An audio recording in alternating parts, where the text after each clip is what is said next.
Everyone. तो previous lecture में हमने देखा था कि 99% जो फिल्ट्रेट है वो रीअब्जॉर्ब होता है in renal tubules and the process is known as reabsorption.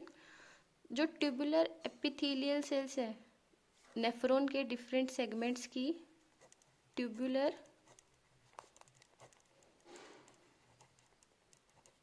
Epithelial cells है सेगमेंट्स ऑफ नेफ्रॉन की, वो परफॉर्म करती है रीअब्जॉर्प्शन आइदर बाय एक्टिव और पैसिव मैकेनिज्म। तो एक्टिव जिसमें एनर्जी चाहिए होती है, पैसिव विदाउट एनर्जी जो ट्रांसपोर्टेशन टेक प्लेस लेता है।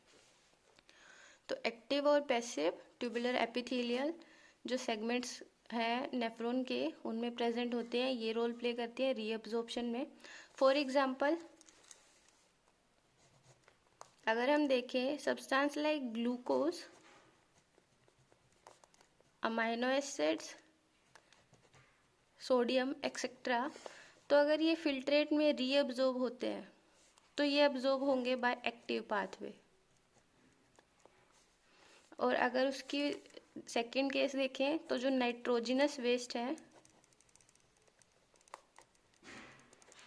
ये अब्जॉर्ब होते हैं बाय पैसिव ट्रांसपोर्ट।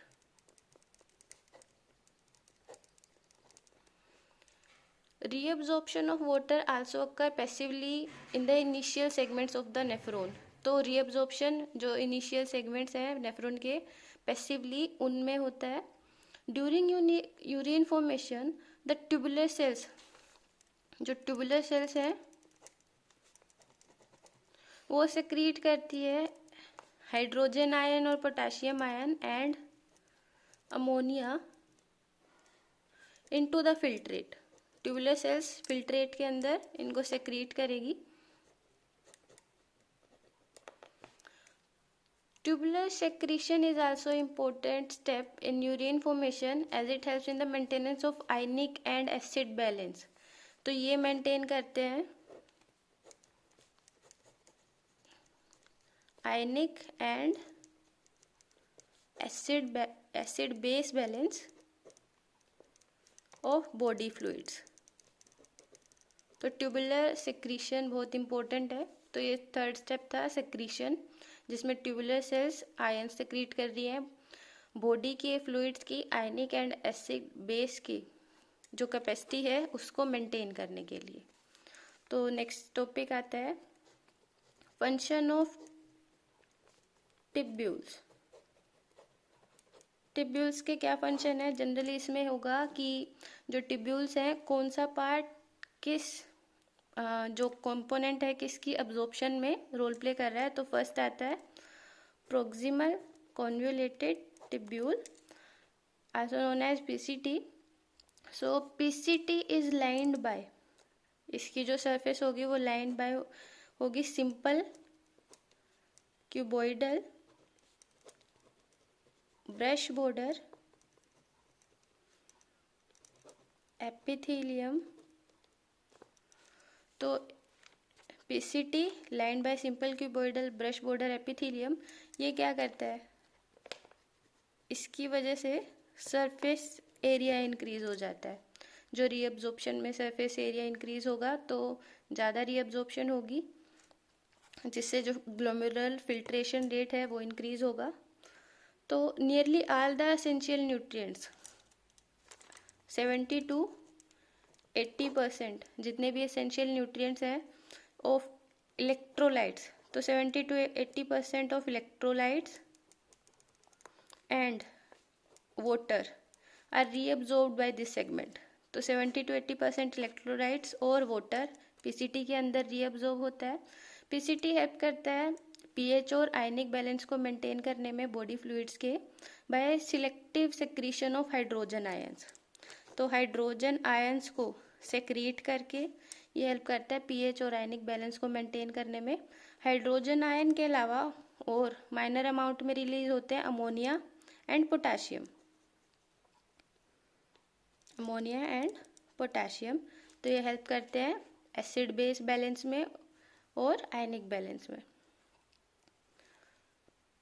तो ये जब hydrogen ion, ammonia and potassium, ये आयंस जब रिलीज होंगे फिल्ट्रेट के अंदर, तो ये जब रिलीज होते हैं जब अब्जॉर्प्शन होता है हाइड्रोजन कार्बोनेट का। जब पीसीटी अब्जॉर्ब करेगा हाइड्रोजन कार्बोनेट तब जाके ये आयंस रिलीज होते हैं। तो सेकंड आता है Henle's loop, also known as loop of Henley.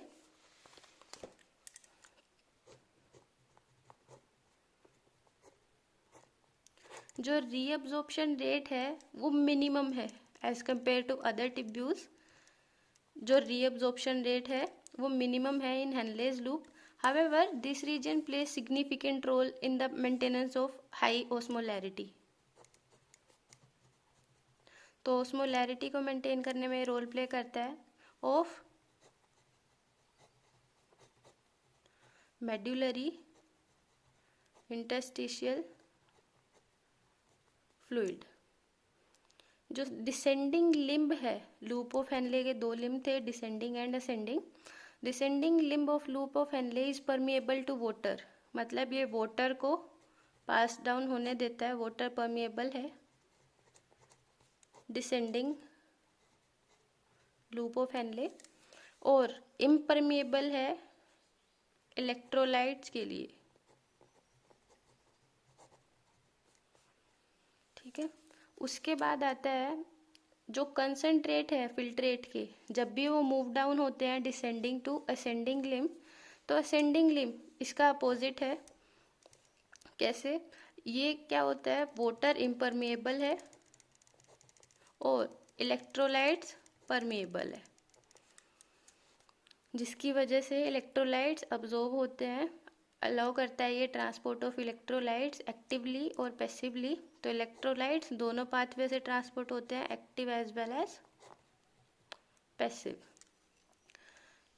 जैसे ही कंसंट्रेशन फिल्ट्रेट की अपवर्ड मूव करती है, डिसेंडिंग टू असेंडिंग में मूव करती है, अपवर्ड मूव करती है, ये डाइल्यूटेड हो जाती है concentration due to the passage of electrolytes to the medullary fluid. क्योंकि जो इलेक्ट्रोलाइट्स है वो मेडुलरी फ्लूइड में पास डाउन होते हैं, जिसकी वजह से जो कंसंट्रेशन है वो क्या होती है, डाइल्यूट हो जाती है। तो उसके बाद आता है DCT, distal convoluted tubule. Conditional reabsorption होती है यहाँ पे सोडियम की और वाटर की। DCT also capable of reabsorption of hydrogen carbonate and selective secretion होता है इसके अंदर, जिनको सेक्रीट करता है ये आयनिक बेस बैलेंस के लिए। तो hydrogen and again potassium ions and also ammonium to maintain the pH and sodium potassium balance of blood। तो सोडियम पोटेशियम बैलेंस में रोल प्ले करता है DCT। So that's all for today. Thank you.